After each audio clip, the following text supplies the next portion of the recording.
High heel pesolelo.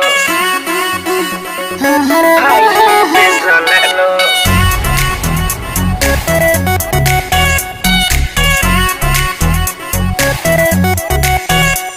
एगो बात कही जब साचेलू मरे कारी नियन जा रहलू केतना के नजर में गड़ेलो जब हाई हील पे चलेलो।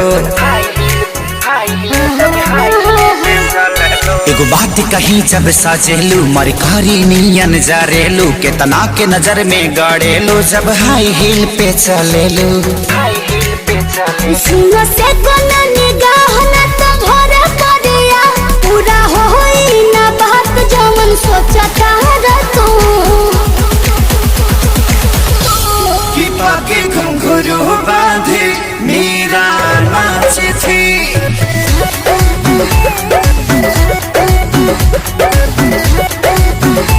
कि पाके घुंघरू बांधे मेरा नाची थी और हम नाचे बिनी घुंघरू के कि पाके घुंघरू